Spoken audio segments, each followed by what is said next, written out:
aerospace engineers actually are kind of like a cult because they do something really amazing, but they have a chip on the shoulder. In aerospace, we have the dictum takeoff is optional, landing is mandatory. The triangle of Hyderabad, Chennai, and Bangalore actually has more aerospace engineers than anywhere else in the world. Possible that India doesn't have to be just a space superpower. We could actually be completely an aerospace superpower. We need to essentially make aerospace so commonplace that every other person should actually say, yes, I'm just an aerospace engineer.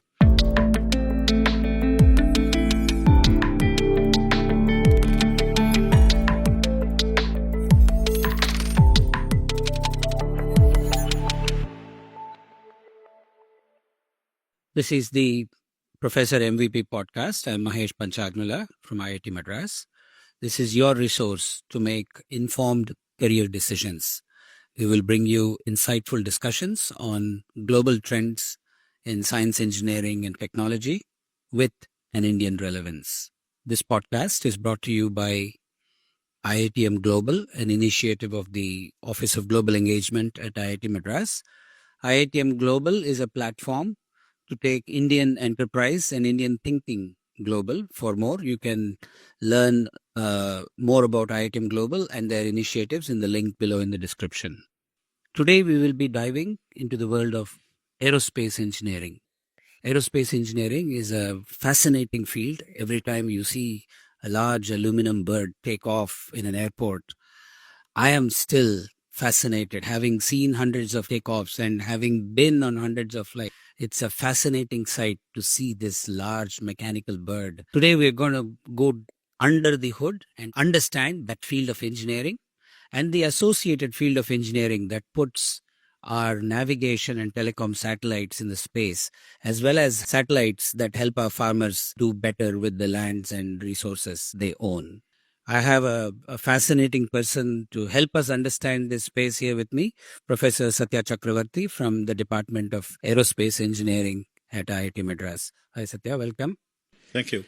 Aerospace engineering is a field as it's just turning 100 years old. Orville and Wilbur Wright flew their 22nd flight in the early 1900s. So we're about 120 odd years since the very first mechanical bird really took off. Tell us a little bit about the evolution of aerospace engineering historically, and we'll get into where the world is today. Well, I think if you went back prior to 1903, there were several attempts at flying birds. First of all, I think aerospace engineering is not just about planes. So there are a bunch of things that we have to look at. One is planes. The other one is engines that actually happen a little later. Rockets have actually been around for about 1,000 years plus. That's why I want to dial back. And then, of course, we have satellites. We could have other kinds of heavier than air aircraft called helicopters. Now we have drones. We have a new breed of aircraft called eVTOLs. That could be hypersonic, let's say a runway to an orbit kind of thing that transcends air and goes to space.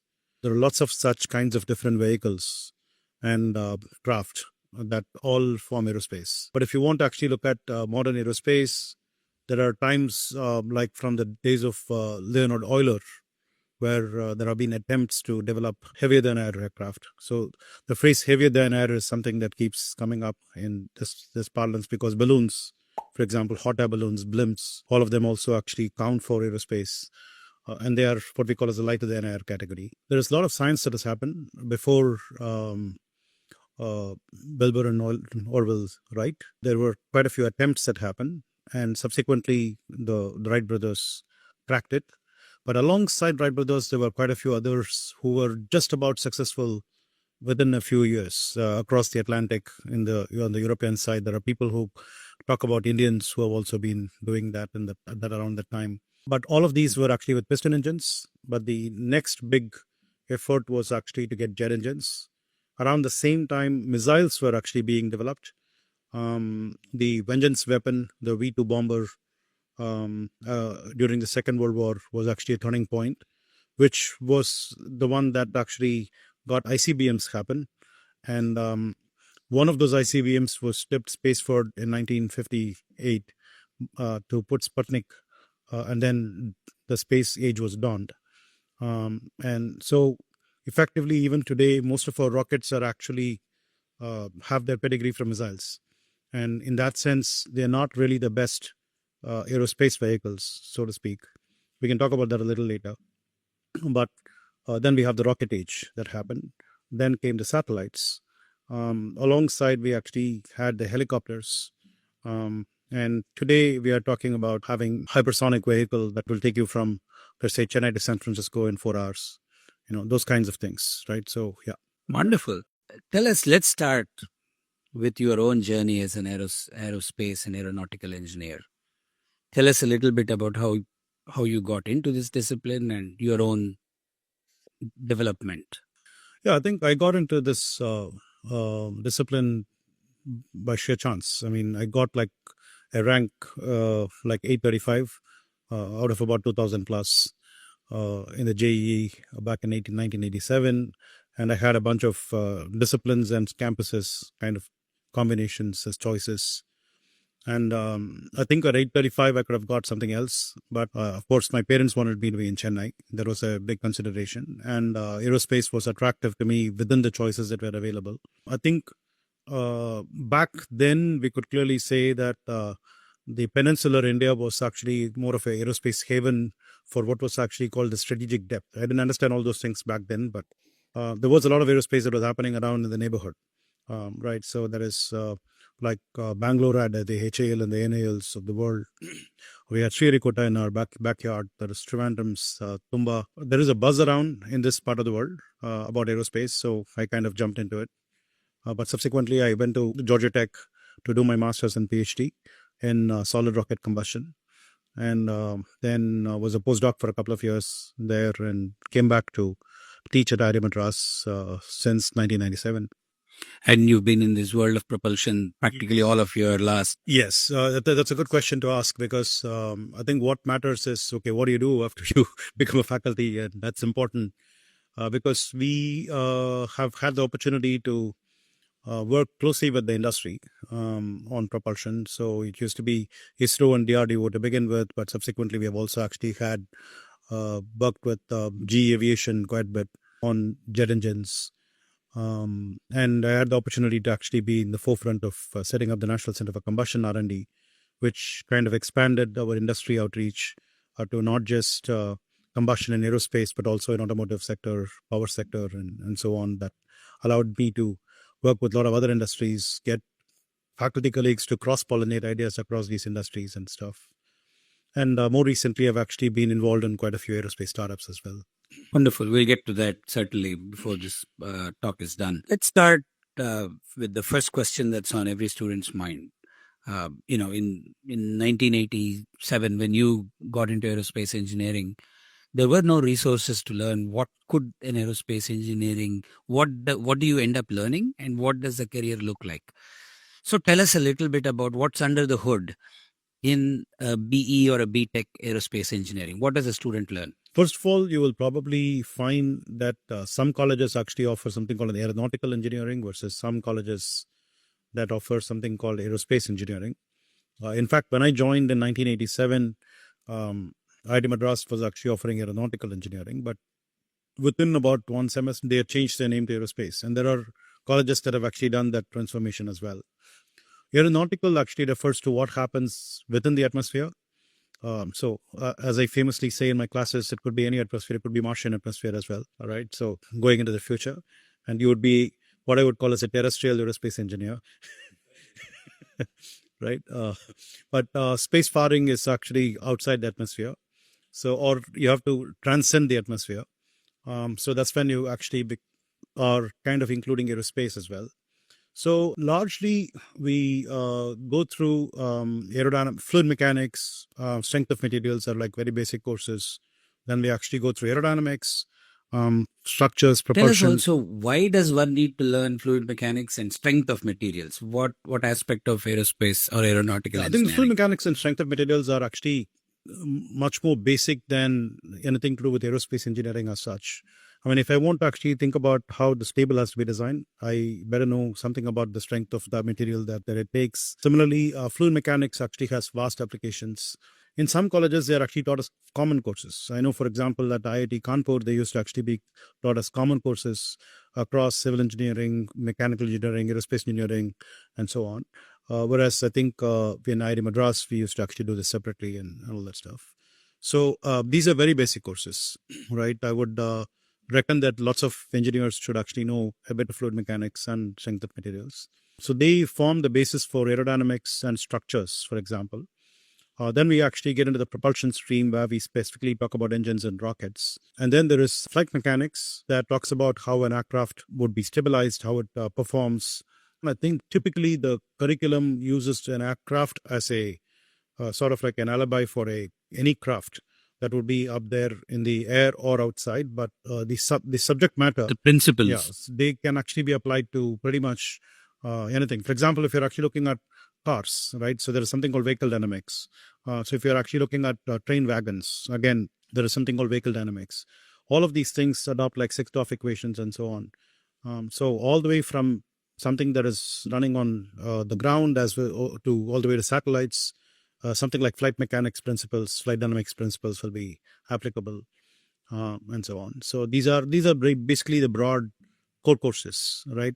But a good university also actually offers choices of lots of electives, right? So I think at IIT Madras, we get only 40% of the time to be spent on core courses. The remaining time is on electives as well as outside of classroom kind of like learning opportunities, many projects, multiple other projects, and all that stuff. So yeah, that's what forms aerospace engineering. Wonderful. So I think this seems to be a perfect discipline to learn the core elements of any sort of a machine that needs to move, design of a machine that needs to move. And as you said, the aircraft needs the full 6 degrees of freedom to be maneuvered. And so, if you know how to design an aircraft, you sort of know how to design a car, you know how to design a train or a plane or any other moving object. So in some sense, it's like if somebody ever told you mechanical engineering is the mother of aerospace engineering, I think I'm beginning to question that. Yeah, I think with aerospace, what I understood was that we had some of these vehicles right in front of us in our in our mind, right? So we're always thinking about like a plane or a rocket or a missile or a engine or a satellite that we could actually sort of map our minds to, right? Instead of, let's say, for example, you had a course on heat transfer, right? You wouldn't really know where this heat transfer is actually getting applied. And similarly, lots of such things, right? So manufacturing techniques. So unless you actually have some kind of like a North Star, for a young mind, it's a bit difficult to kind of wrap their heads around why they're learning what they're learning, right? That's been actually something good about aerospace engineering when compared to many other fields that have grown the way they have grown, because they have like multifarious applications, and they obviously have to synthesize all of that stuff and to package them into courses that then suddenly become abstract. Right. So yeah. Sure. So let's switch gears. India is clearly a space superpower, and we've been at this for 40 years now. Give us a short account of India's own space journey and specifically the role of aeronautical and aerospace engineering as a discipline in India that has gotten us to where we are. Yeah, I think India's space journey is actually very fascinating from where it started to where it is today. I think a lot of people actually point out that we actually started in a church, and that was an auspicious beginning. And I think what basically happened is in 1963, there was a predecessor to what is today called ISRO that was established, which was something called Indian Committee for Space Research. It was more like a committee, as you can see, right? And then they selected about 6 people to go to the US and pick up something about rocketry and come back. And so they had the opportunity to come back with some sounding rockets. And then they started practicing launching sounding rockets out of Tumba, through which the magnetic equator passes. And so they had a purpose to do those sounding rockets instead of just looking at it as a play field for learning rocketry. That's actually been India's raison d'etre, as they say, that you always have to do, even if you're actually doing something of a learning, you have to do this with a purpose. because particularly around those times, India was actually not necessarily the richest country in the world, and there had to be like a purpose to spend taxpayer money. So doing research into the ionosphere, right above the magnetic equator, had some purpose, and the sounding rockets actually came in handy for that particular reason. But from then on, it's actually been a combination of prudent um, scouting for technology to be obtained from France or Russia or any of those quickly, to a huge amount of first principles applications to build rockets and spacecraft. And the motive has actually been more of self-reliance. And Vikram Sarabhai's very impactful words that we are not here to actually go to the moon or Mars and all of that stuff necessarily, but whatever actually works for India is what we want to do. So it's been more nation focused. We've always actually looked at a top down approach where what's a payload that will actually help a let's say a fisherman or a farmer or a healthcare or education, any of those kinds of things. So we've had these edusats, cartosats, and oceanosats and all that stuff that have actually been developed from payloads all the way back to satellites. And from those satellites, we now try to classify this as either a IRS satellite or a communication satellite, like an INSAT. And then we had these two classes of satellites for which we developed PSLV and GSLV. And we got to the point where we have to be able to launch our own satellites to do what we want to do.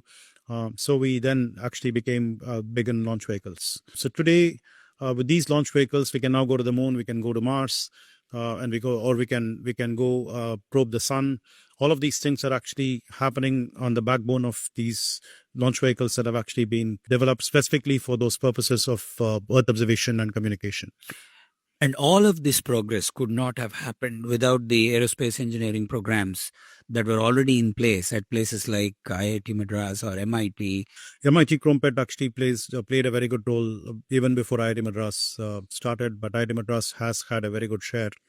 IISc Bangalore has been a huge source of, it is correct. And then we have had Satish Dhawan, come from there, and Rodam Narasimha.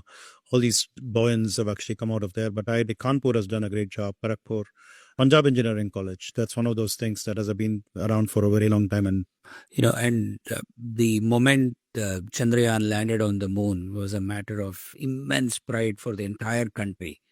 It was almost like like a full stop to a paragraph, with just the first paragraph of the book written. I think there's a lot more to come, lot more aerospace engineering to happen, and a lot more achievements to see. India has a very clear space program, including human space flight for the next several years and decades.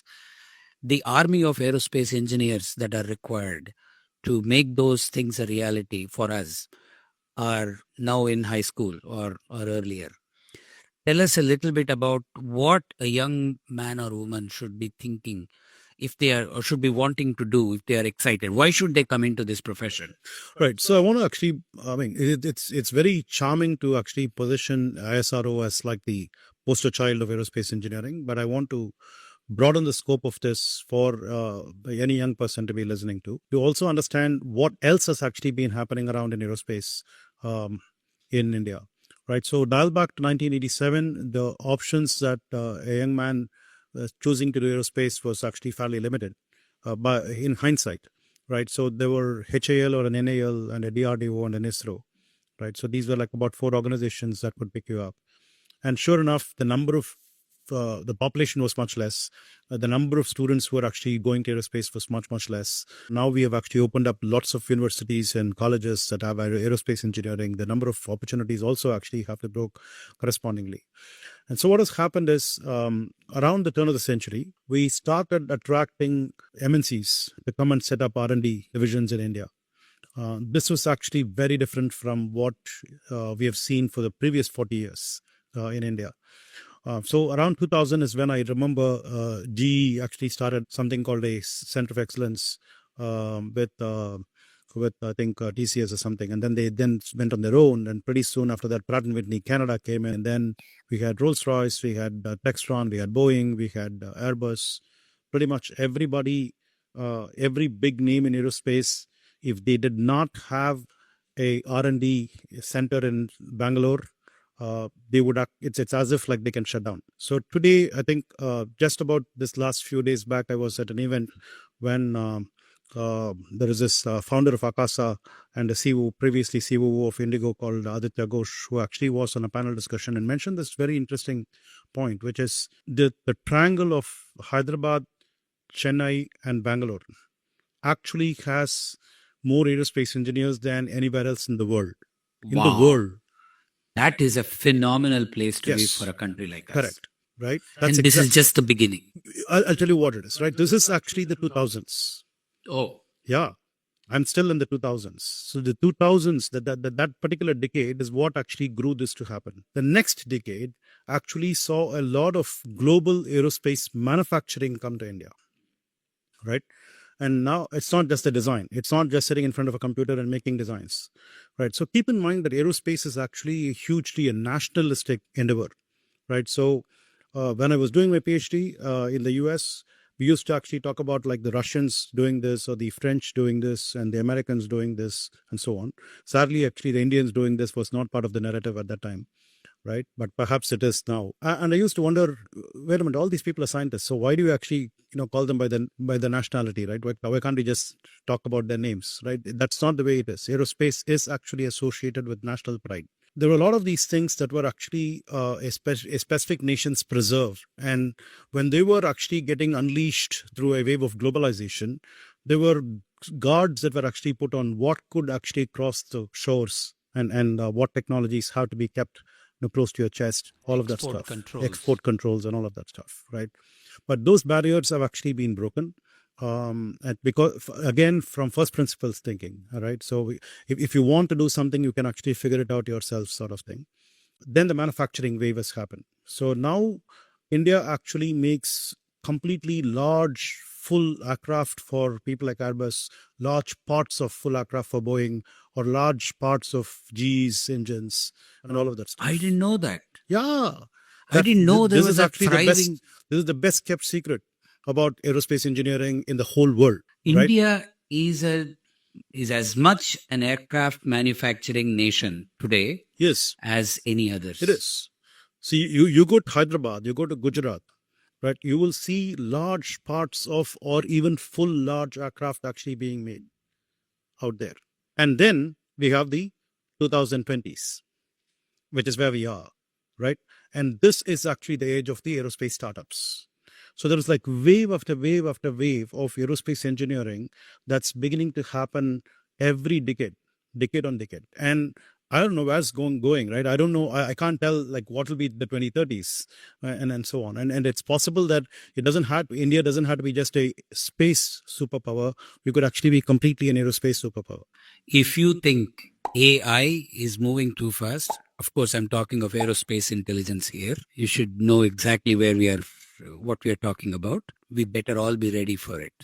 Let's talk a little bit about where the world is. What are some ideas? I mean, a jet engine is now 60 years old as a commercial this thing, and it still largely powers commercial aviation globally. What are some ideas that the global aerospace industry is talking of that could become a reality, a decade or less from now?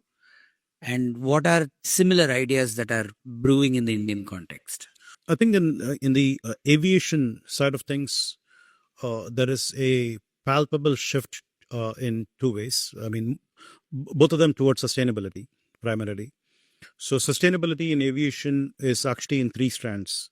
One is electric, all electric. The second one is SAF, sustainable aviation fuel, which is a biologically derived hydrocarbon. And then we have hydrogen, right? And of course, you could actually have an electric and combustion put together as hybrids and so on. So this is definitely that's happening around the world, including India. And it's happening, particularly at the electric level, it's actually happening in small developments called eVTOLs. There are maybe a couple of options for doing large electric aircraft, but the ranges are like way too small. And you don't really have airports or airstrips that are close enough for it to become economically viable at the moment. But by the turn of the decade, that could actually happen. But at the same time, I think there is quite a bit of work being done by large companies on SAF-based jet fuel combustion and hydrogen. There is quite a bit of work on hydrogen that's happening. There is just a little bit of work that's happening on the next generation aircraft that are based on like blended wing bodies instead of the conventional tube and wing. That's actually been the preserve since about 100 years now. Correct. Right. Yeah. So we're not really seeing much of a development outside of the jet engines, but just wait for me to come back to you 1 year from now with something new. Fantastic. We will have to redo this. So I think in India, some of those ideas are actively being pursued in dozens and dozens of very exciting startups. And you yourself are the co-founder of some of those. Let's talk a little bit about two particularly, Agnikul and E-Plane. So let's start with E-Plane. What's E-Plane all about, and why is it such a game changer? Right. So E-Plane, particularly when compared to others of its kind around the world, is actually trying to configure a aircraft for the purpose. So one of the problems that I have with aerospace, largely, is that aerospace engineers actually are kind of like a cult, and because they do something really amazing and so on, so they feel Did you all hear that? Aerospace engineers do something amazing, and I believe it. Right. So, but they have a chip on the shoulder. So correspondingly, so there's always a problem associated with anything, right? There's a problem with pride. Okay, so the point essentially I have always felt is that the aerospace engineer would actually make a machine and then say, okay, voila, that is the machine. The customer has to actually figure out how to use it. Right. And because they try to hype it up and they make it like such a novel thing or an aspirational thing, the customer has to adapt to the product. Whereas in lots of other things, the product actually, that's the real thing to do, right? So, product evolves to fit customer demands and absolutely needs. Right. So this is a particular strain that is actually absent in the aerospace engineer's DNA so far. And we are trying to correct that. Let me poke a hole in that. The argument I have heard from the aerospace engineering side is that safety is paramount, and therefore we are very reluctant to change, and you customers have to fit in. Why is it not the right argument to make? That's perfectly fine. Nobody argues against safety, right? But question is like, where do you want the plane to land? Where do you want to actually go catch the plane? Right? How much time do you have to actually spend to get there? So if you now think about what's happening in the large aerospace segments, for example, Airbus A380 actually is the largest aircraft ever built, and it has had the shortest production run, unfortunately, which essentially means that people want more on-demand transportation, right? You now hear this word called mobility more often than transportation. So it's not like a 2020s fad to use the word mobility. So the distinction between mobility and transportation, fundamentally, aerospace engineers will have to actually come back to the ground and say, hey, we are actually in the business of moving people and goods. And we are just one of those ways of doing this, right? We might be able to do this all the way up to going to space, but still we are actually moving people and goods. That's what it's all about, right? So mobility is actually more user centric on where somebody wants to actually go from place A to place B, right? And how are they going to accomplish this, rather than transportation being like mode centric. So if you want to be part of the 21st century, at E-Plane, we actually think about whether can I land on your rooftop and pick you up from where you are and land where you want to go to, right? Instead of you having to go to an airport or what we now are beginning to call as a vertiport. And then that's a ground journey that you have to do, and then you have to fly, and then you have to do another ground journey from the vertiport you landed to, and then to the final destination. All of these things actually rob the charm of decreasing the time it takes for you to get there. The next thing is cost, right? So people always associate aerospace engineering with being super expensive. The question is, can we disrupt the cost structure to make it comparable to like a conventional Uber? Right. So these are a couple of things that we started doing, configuring a aircraft to the needs of the particular application, namely the air taxi.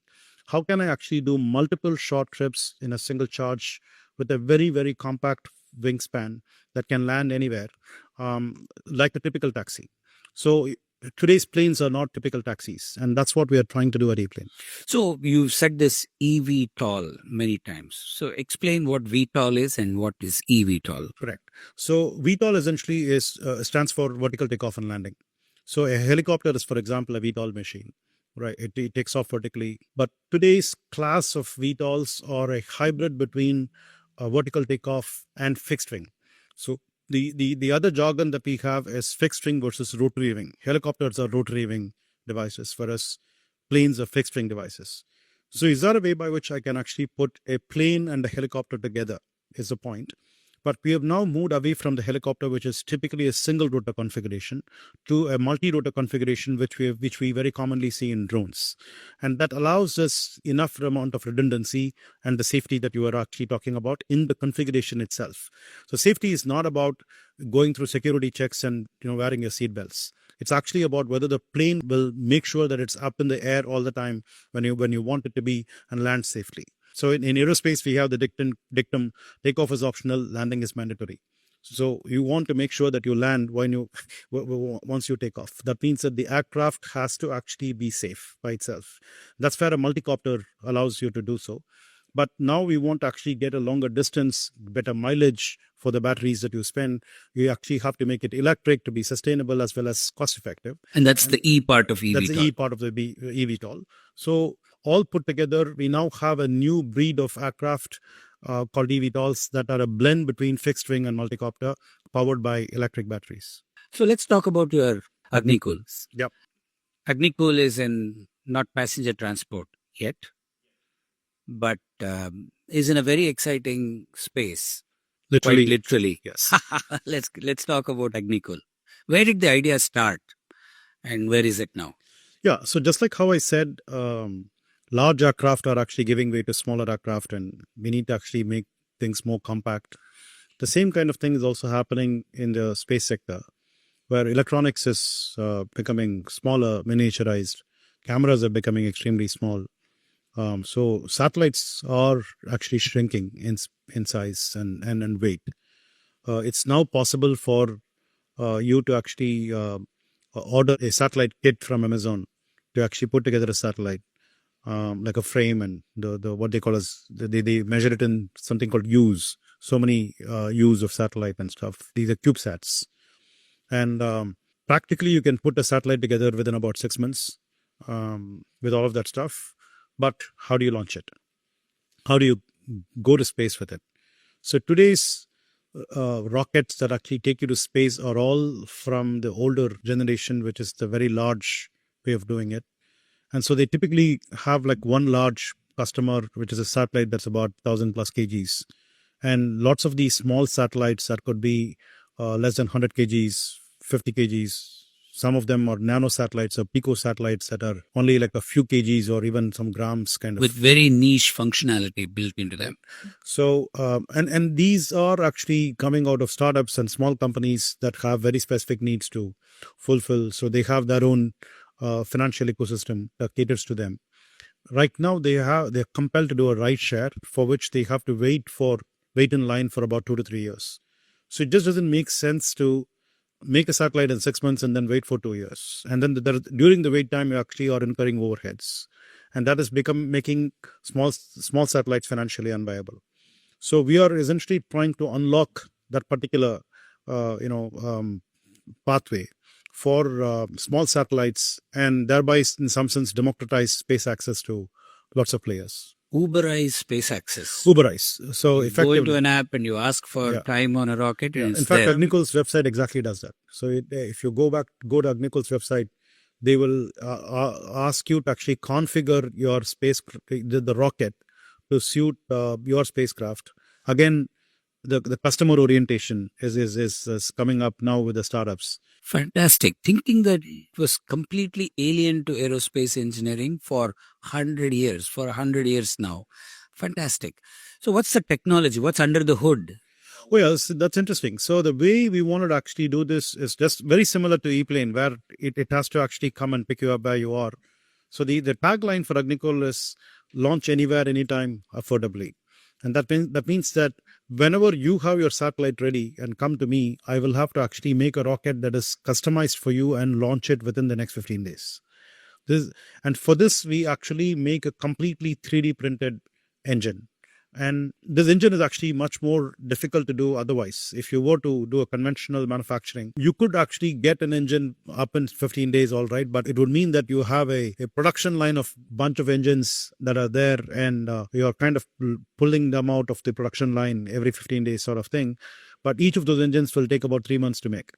And that means that you have to have inventory for that purpose, and you have to have orders for it and all those things. Whereas here is actually more like a custom launch. And that is possible with making an engine in just about 3 days. Completely out of 3D printing. And then we, of course, have to assemble it with tanks and all of that stuff, which is what takes the remaining of the 15 days to go to the launch pad. So the whole effort, which would have taken months on end, is now down to days, if not weeks. And the access itself, as you said, is far more democratic. You could, anybody could launch a satellite that, with some niche functionality that they desire. What's the primary business driver for something like this? I mean, it's clearly, I can't see people wanting to launch their own satellites in the thousands as individuals or companies. Or do you see that? Do you see companies wanting to own their own satellites? Yes, there are at least about 1,200 small satellite companies in the world. No, a company that wants to own its own satellite configuration? No, typically it will be satellite services. So in fact, the services business actually has more money. So if you think about it, the satellite makers want to offer the satellite as a service. The launch vehicle makers want to offer the launch vehicle as a service. All right. And very similarly, that taxi is actually a service for, e-plane. So the repeated use of the same hardware is actually where the money is for many of these companies. But there is a huge clientele for the satellite services. That's essentially what this entire industry is counting on. And it's far more efficient utilization of the capital expenditure as well. Indeed. So, and the enabler for all of this revolutionary thinking are the people in this industry, the founders, co-founders of the startups like you, and thousands and thousands of aerospace engineers that have gotten us to where we are, starting with our journey with ISRO. Looking forward, clearly we are at the cusp of an aerospace startup revolution in India. Not just a startup revolution, of course, but space tech and aerospace startup revolution right here with all of the things that you described. And on the other side, ISRO has extremely aggressive plans, for us, for the country. Let's talk a little bit about ISRO's plans for the next several years, and then come back to talk about where you will see these startups evolve to. Correct. So in the larger picture, I think ISRO is currently, decidedly, as part of the national policy, supporting the startups to bring them along and get them to do what they have to do and all that stuff, because they need that kind of infrastructure support. Now they're also actually increasing it to funding support and all that stuff. But ISRO, I think for the foreseeable future in India, is going to be at the forefront of clocking newer milestones for India and for the world. So I think currently ISRO is super busy trying to get the Gaganyaan, right, which is to put humans in space. That's actually the next big milestone that they will be doing. Just about yesterday or so, they have tested very successfully a semi-cryo engine, a very large semi-cryo engine that will actually get into their LVM-3, the launch vehicle Mark 3, in the future. And that will pave way for much larger launch vehicles. They've also independently developed a small launch vehicle, a small satellite launch vehicle called SSLV, which they will try to commercialize very soon. But going forward, you have these opportunities to go back to the Mars with a Mangalyaan 2. There is a Chandrayaan 4 that is in the offing. Plus, I think we will now progressively have humans explore space beyond low Earth orbits to go to the moon. Or I think the Mars human mission is actually not in the cards yet, but maybe by the middle of the century, we will probably get there.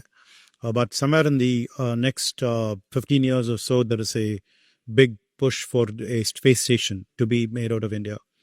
So all of these things are actually being stacked up for going into the future. What this really means is that as we are mastering the what we call as man-rated vehicles, again, aerospace is a little bit more male-dominated, unfortunately. We need to correct that part. I'm also telling you what's wrong with aerospace. That's Yes, which is we will talk more about that right. as well.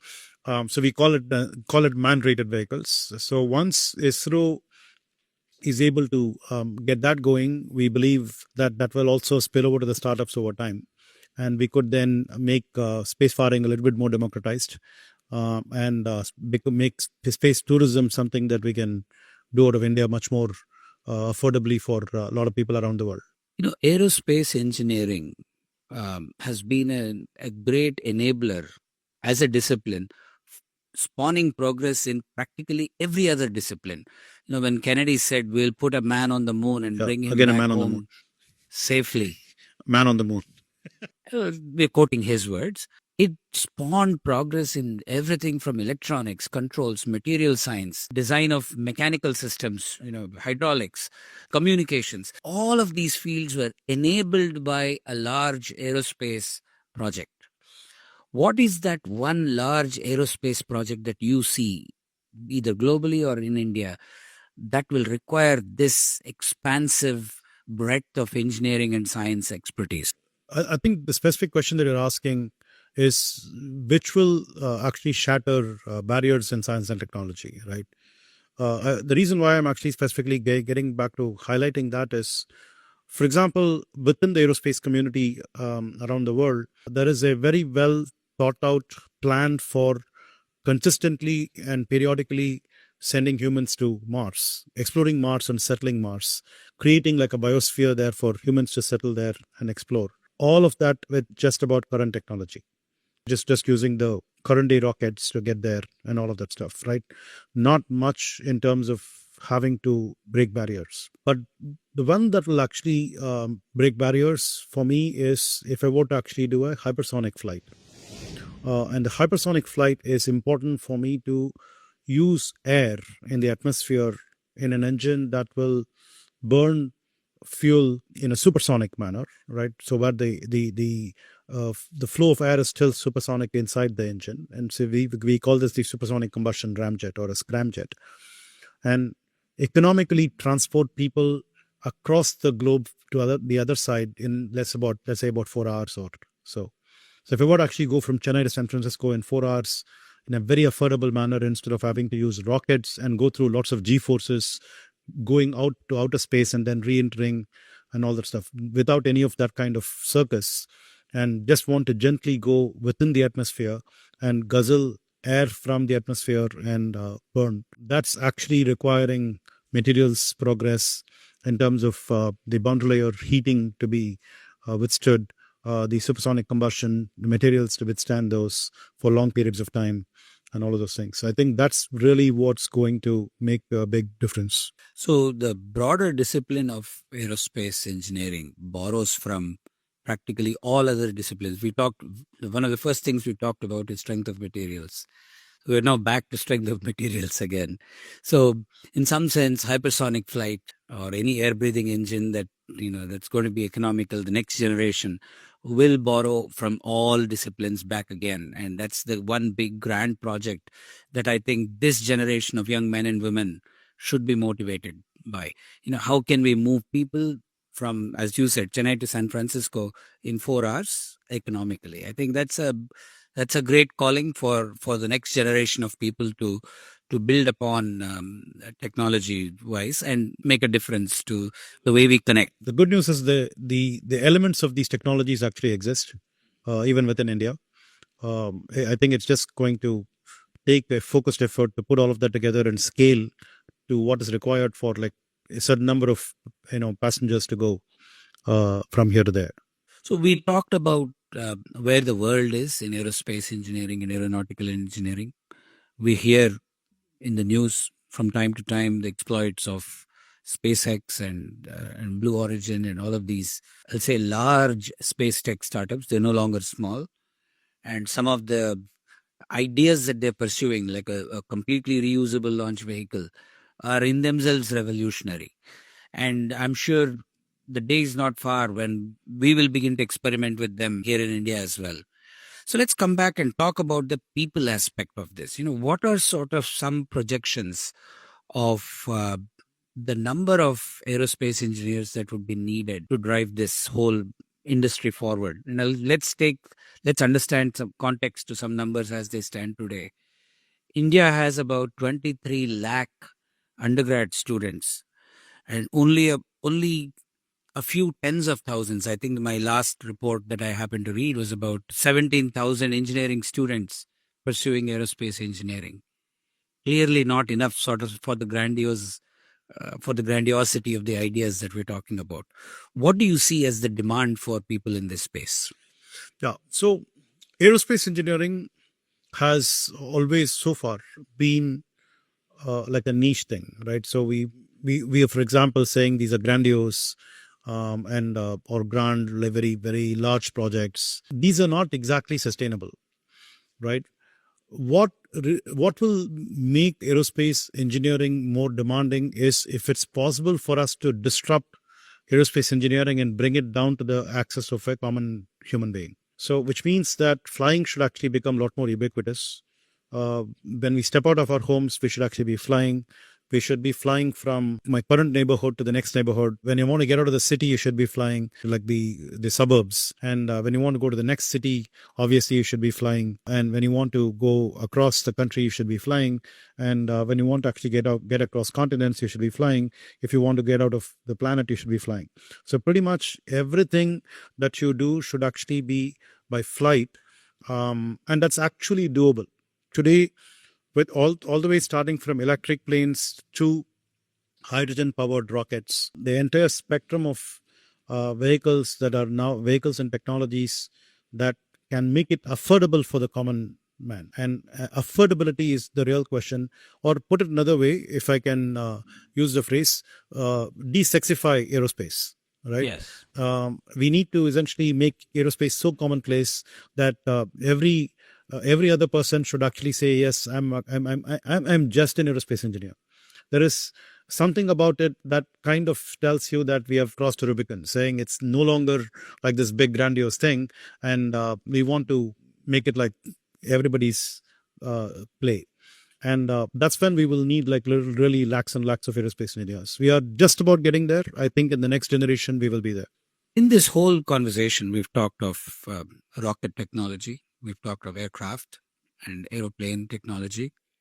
We alluded to drones. Mm-hmm. Let's talk about drones and what are some exciting ideas that are sort of exciting use cases and drone technologies that are being discussed globally and in India. And again, the army of people that will be needed to democratize drones. Absolutely. So drones actually signify what I was just talking about as one class of aerospace vehicles. Although when we now talk about drones, we are not talking about people movement, but there is a lot of goods movement that's actually on the horizon with drones, all the way up to several hundreds of kgs. All of that stuff happening within India itself. There are startups that are beginning to make drones that will take hundreds of kgs and go around and so on. So drones are actually a boon to mankind in that sense, like for aerospace engineers to put something together quickly and try to get a product out and get people to use economically and all that stuff. That kind of drone use cases are largely speaking what you would actually do with satellites can actually now be made more terrestrial with drones, where you can put a camera or a whole bunch of different cameras like hyperspectral cameras and all that stuff to survey crops, to look at every plant that could actually be fading away in its leaves, to pump a little bit more fertilizer or nutrients right there to foster what's called as precision agriculture, and all the way to surveying large tracts of land for construction project, which otherwise would have actually been requiring satellite imagery. And very interestingly, there is now a new breed of vehicles that's emerging that is straddling between drones and satellites called stratospheric platforms, which can hover over a city, for example, and then provide all the communication services and the mapping services, Earth observation services for that particular region, right? And this will actually be. And this is still geostationary. This is locally geostationary. right? So that means that it Propelled. hovers. It It is requires it is power. propelled, but you can actually have the cameras always looking at a certain place, and you will be able to adjust for whatever movement it does, that little bit movement it does over a place, so that you will actually get like a local satellite looking at you. So you can, instead of having a global positioning system, you can have a local positioning system. That's again democratizing, the positioning system that we are actually all using all the time, right? So this is actually one vertical for drones, where you're putting cameras and other kind of imaging devices, thermal imaging devices, or any of those things to map stuff and look at stuff. And it kind of integrates with a larger IoT kind of ecosystem, where you will get information from a aerial viewpoint, let us say. But the other larger picture is actually to transport goods and people. So at the point of transporting people, we are now getting into the eVTOL space. But below that is like lots of goods carrying drones that could do anywhere between last mile delivery to mid mile delivery to first mile delivery for logistics. And this could actually have lots of civilian as well as military applications and so on. So I think clearly there is, multiple technology spaces within aerospace engineering that are all ready for upheaval. Indeed. And this is all there, as you said, to really democratize mobility into a completely different dimension, the vertical dimension. Um, are we ready as India with the army of people that we'll need? Do we need more colleges starting aerospace programs, or do you feel like there is also a need to tweak the curriculum a little bit to become more contemporary? Or what has your own department done in that direction? Couple of things. One is, if you look at a typical aerospace organization, and I think you have alluded to this very much in some of the things that you asked. Aerospace actually brings in other people like electronics, electrical, mechanical, and sometimes chemical.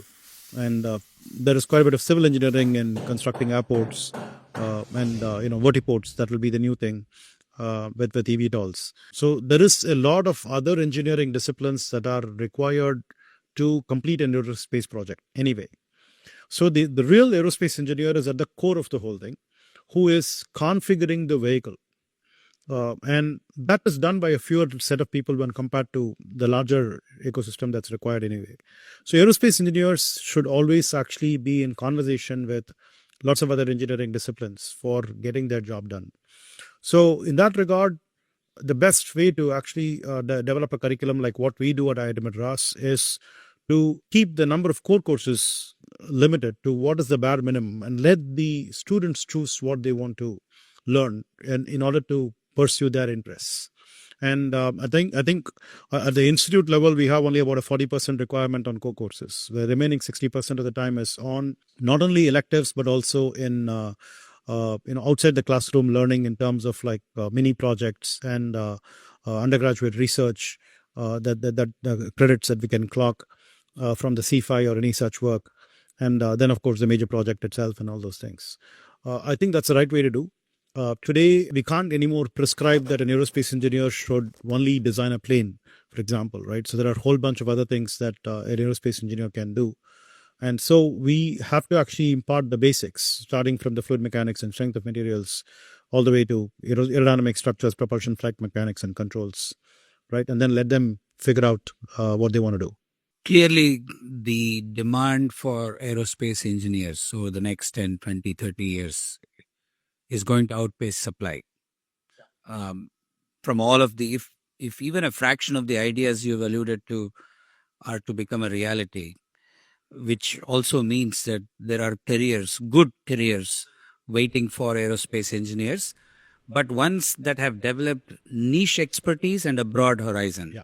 Because as you said, you require knowledge of multiple disciplines, but expertise in one deep aerospace engineering discipline. And curricula that allow students to choose their own depth pathway and allowing them to grow in that direction will really flourish in the next 10, 20, 30 years of their career. And we would love to see more young men and women come into this discipline. The Chandrayaan moment has been a turning point in the way we perceive space exploration. Or the common man has perceived space exploration. We've seen similar moments when, let's say, as you said, it's not far when a common man will see a package delivered by a drone. Yeah. And that will again bring aerospace quite literally to their doorstep. When these happen, we all, everybody will now begin to talk of aerospace engineering, as something that all of us should be part of. And we're not very far away from that day. What sort of traits should a young man, woman, or the well-wishers around that person, parents, and close people look for? What sort of people? What does an aerospace engineer need to start with to become a successful aerospace engineer in them? So, if I'm a young man or woman, I'm undecided. What should I want in me for me to become a good person? So long back when I actually got into undergrad at aerospace engineering, within about a couple of years of getting into it and starting to think about all these different vehicles that we were discussing in the classroom and so on, I realized one thing. Aerospace engineering is actually a cult. It's actually a cult of people who want to defy what other people think is impossible. So you don't have to actually learn aerodynamic structures and propulsion to be an aerospace engineer. If you have this cult like thinking that I want to do something that other people think is impossible, you're an aerospace engineer by heart. And from there actually learns the desire, okay, maybe I need to learn a little bit of aerodynamics or structures, a thing or two about making that happen. I think that's a great way to define the whole field. In pedagogy, there's a technique called problem-based learning. So you first define the problem. How do I put a 20 kg object, on a person's doorstep, and then work backwards with what else? What are all the things I need to learn?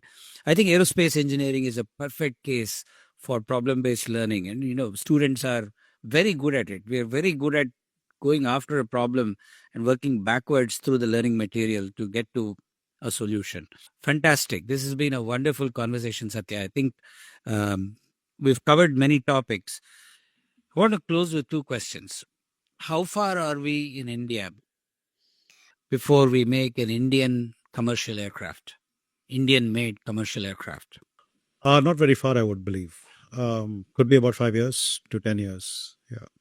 That would be another turning point for aerospace engineering. How far are we before India becomes a fully reliant defense superpower? Yes, that is. So if you're actually going to be dependent on jet engines, I think it's still again about 10 years away to 15 years away. Yeah, that's around that time. But I think all of these things will happen within this next generation. Yeah. And all of this, the next generation of people are the people watching this podcast, making up their minds. This is the moment for all of you to grab. Thank you very much, Satya. It's been a wonderful conversation.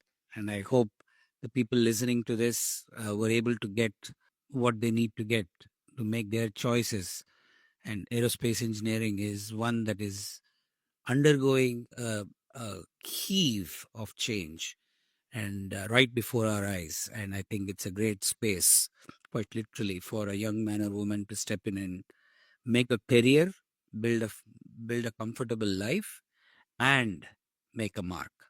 This has been a fascinating conversation with Professor Satya Chakravarthy, who has helped us understand the breadth and depth and the set of fascinating ideas that are being pursued by the aerospace engineering industry in India and globally.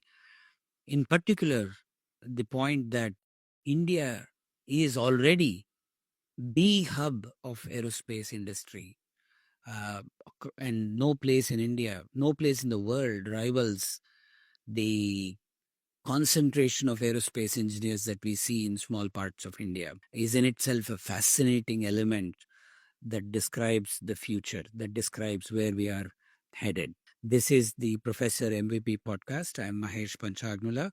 It's been a delight to bring you this conversation on aerospace engineering. This conversation would not have been possible but for the support of a large number of well wishers. You will find their logos and their links below here. I thank all of them for their support of this podcast and look forward to seeing you again in the next episode.